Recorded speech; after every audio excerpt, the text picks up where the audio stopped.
Everybody. Listen, I just said I may not be the only one that wants to talk more about peace. So I decided let me drop another video on week 4, day 2, which is called digging in. So we digging in. But before we dig in, let me just go back because I missed something when I was talking about from day 1. So day 1 talks about the word peace, which is the Hebrew word that means shalom. I know a lot of you all know that. So shalom is harmony.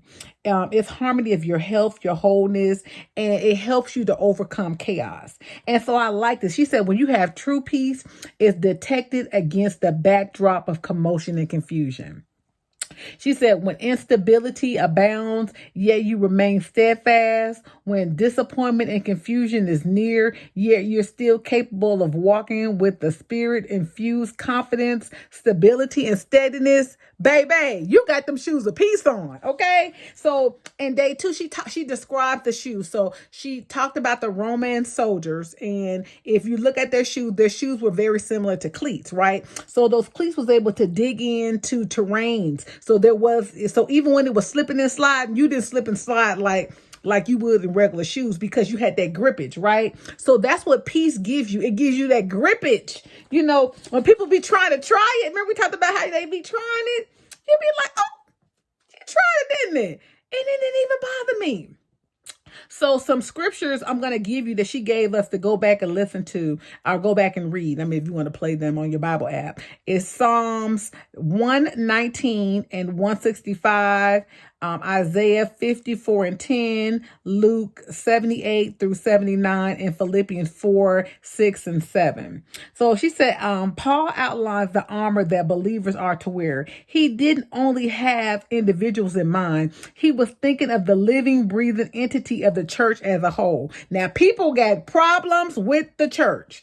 And that's what we need the most peace. If you're a church goer or you used to be a church goer and you stopped going because, people are fake in the church, but you still ain't stopped going to the club where everybody's fake. You still ain't stopped going to work where everybody's fake. You still gonna get your coins. It's so funny. And I heard a pastor talk about that. How people will stop going to church, but you'll still go to that restaurant where they messed up your food. You will still deal with all the other stuff where people then hurt you, cause confusion to you, still go to the salon, still go everywhere, but you won't go back to the church, which is funny, right? He says, so, but one believer unites with another, is prepared to stand as a warrior to gird in God's power against the prince of darkness. So going to the church, you have people that can pray for you.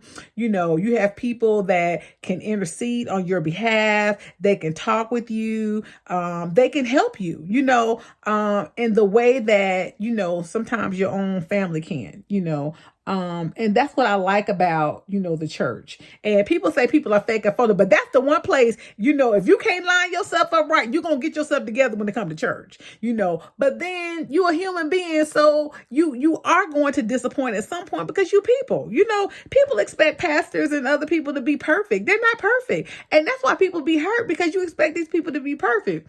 They ain't perfect. They out here giving you the same word that I'm giving you. And you already know I ain't perfect, right? I'm just out here just giving you the word. I'm just giving you leadership information to help you grow, but that's what the pastors do. If you think about them the same way you think about listening to me, then you'll be fine. Because I'm quite sure if I say something you don't like, you're going to be like, oh, you might continue to listen to me, or you be like, oh, well, I hope you keep listening to me because I'm giving you Priscilla Shirer or whoever I'm giving. I'm not giving me, well, it's my version, but we've just got to be at a place where we're not easily offended. And when you put on that posture and those shoes of peace, that's where it comes. You're not easily offended.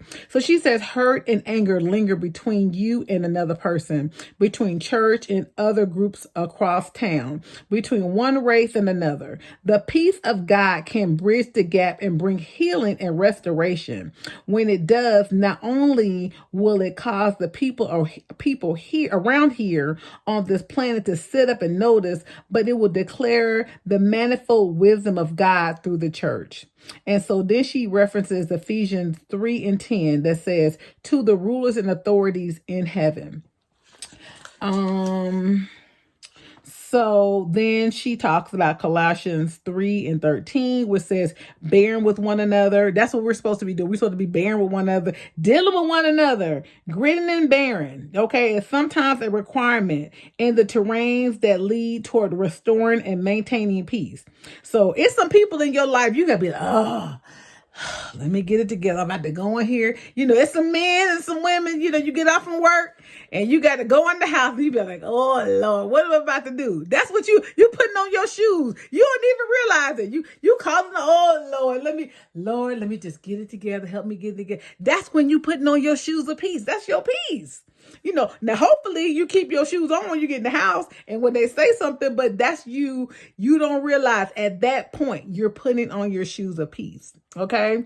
She said, but choose to do your part anyway. When people do their thing and they don't do right, you do right. That's what I did. I'm so proud. That's why I was so proud of me, because I kept my shoes on. Even though they was flapping, they was still on. They was like flip-flops, but them shoes was still on my.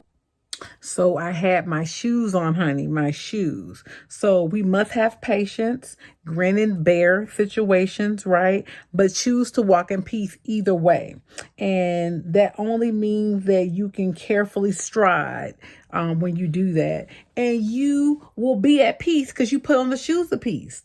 All right, y'all. That's day 2 of week 4. Everybody.